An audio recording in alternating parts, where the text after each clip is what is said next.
pemirsa, berita faktual kembali hadir menemani aktivitas Anda dengan saya, Gita Pertama Putri.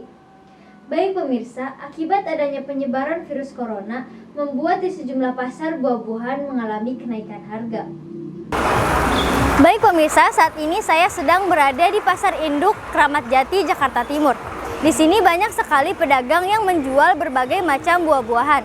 Akibat adanya virus corona, ada beberapa macam buah-buahan yang mengalami kenaikan harga. Buah-buahan yang mengalami kenaikan harga diantaranya buah mangga dari harga Rp5.000 per kilogram menjadi Rp25.000 per kilogram. Dan buah bengkoang dari harga Rp5.000 per kilogram menjadi Rp7.000 per kilogram.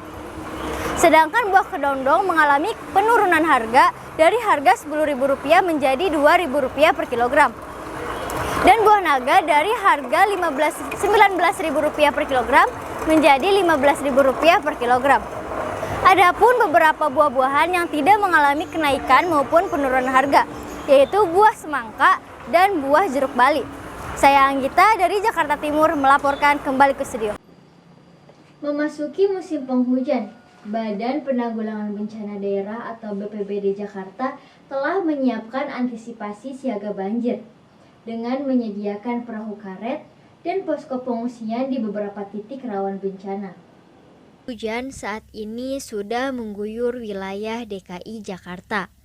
Pihak Badan Penanggulangan Bencana Daerah atau BPBD Jakarta pun sudah mulai menyiapkan beberapa siaga antisipasi memasuki musim penghujan. Di dalam menghadapi musim penghujan, pertama BPBD Provinsi DKI sesuai dengan Undang-Undang Nomor 24 Tahun 2007 sebagai fungsi koordinasi di dalam hal penanggulangan bencana. Pekerjaan kami ada 3 hal. Pertama adalah pra-bencana, saat bencana, dan pasca bencana. Pada saat pra-bencana kami dari BPBD berkoordinasi dengan seluruh SKPD termasuk Dinas Sumber Daya Air untuk melihat sejauh mana kesiapan pompa-pompa yang ada di Provinsi DKI termasuk petugas dan nomor telepon. Nah, kenapa diperlukan nomor telepon petugas pompa? Jika terjadi apa-apa kita bisa berkoordinasi dan memastikan di mana pompa-pompa tersebut bisa berfungsi pada saat diperlukan. BPBD juga memastikan ketersediaan perahu karet di wilayah atau kampung siaga bencana, menyiapkan beberapa posko pengungsian serta posko kesehatan. Tim Liputan melaporkan dari Jakarta. Beberapa jembatan penyeberangan orang atau JPO di kawasan Senayan, Jakarta Pusat rusak akibat dilintasi oleh oknum pengendara skuter listrik. Skuter listrik kini sedang marak di kalangan kaum muda, namun sayangnya ada beberapa pengguna skuter listrik yang justru mengoperasikannya di atas jembatan penyeberangan orang atau JPO yang seharusnya tidak boleh dilewati oleh skuter listrik. Sebanyak 3 JPO yang mengalami kerusakan, yaitu JPO GBK, JPO Bundaran Senayan, dan JPO Polda Metro Jaya. Saat ini JPO yang memiliki kerusakan parah yaitu JPO GBK. Lalu, apa tindakan Pemprov DKI Jakarta dalam menangani kerusakan JPO tersebut? Baik, terima kasih. Dari Dinas Bina Marga telah memanggil dari pihak Grab Wheel tersebut. Sudah kita undang. Hasil kesepakatan dari lapor tersebut bahwasanya kan untuk JPO tersebut kita sudah ada yang menunggu untuk menunggu lift. Itu dari jam 8 pagi sampai jam 8 malam. Nah, itu kita ada petugasnya. Namun setelah dari jam 8 malam itu kita tidak ada petugas. Nah, jadi untuk yang mengawasi tersebut ada perwakilan dari pihak Grab untuk menunggu dari jam 8 malam sampai jam 8 pagi. Itu sih kesepakatannya yang sudah kita buat dengan pihak Grab. Nah, ini yang lumayan besar juga kerugiannya karena yang rusak tersebut kan pertama railing tangganya itu pegangannya rusak, yang pada patah.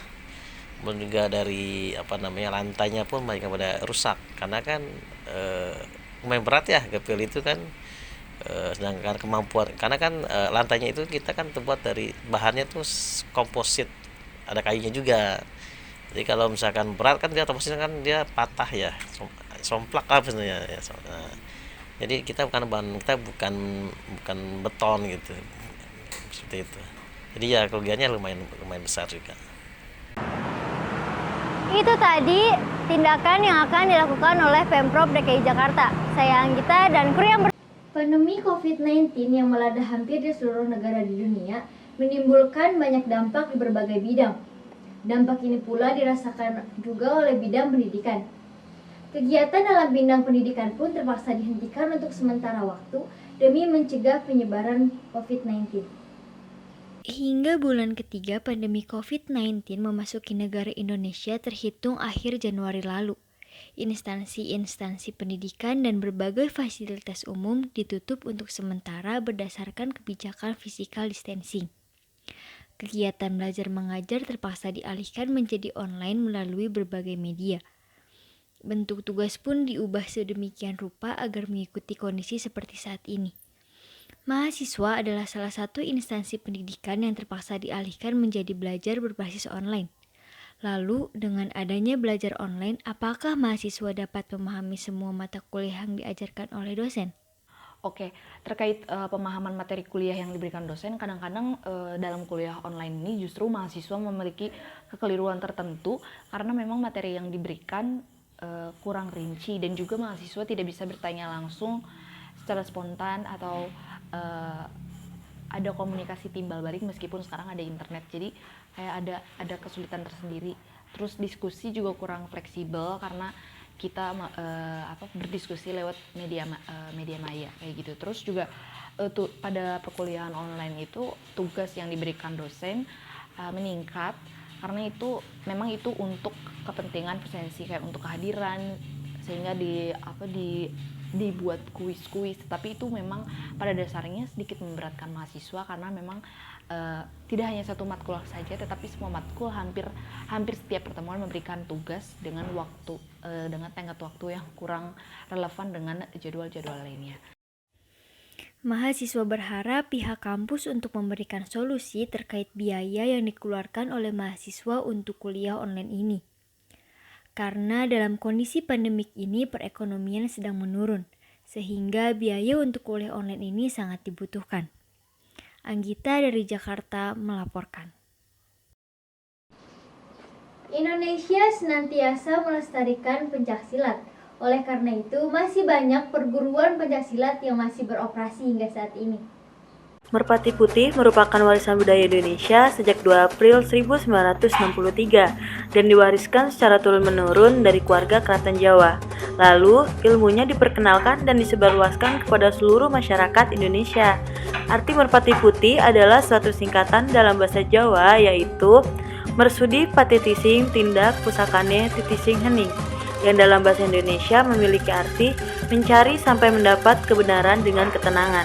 Amanat Sang Guru Besar Merpati Putih, BPH Adi Jojo, kepada seluruh anggotanya adalah 1. Memiliki rasa jujur dan ulas asih. 2. Percaya pada diri sendiri. 3. Keserasian dan keselarasan dalam penampilan sehari-hari. 4. Menghayati dan mengamalkan sikap itu agar menimbulkan ketakwaan kepada Tuhan. Berita tadi sekaligus mengakhiri perjumpaan kita pada hari ini. Saya Anggita Pratama Putri, pamit undur diri dan sampai jumpa.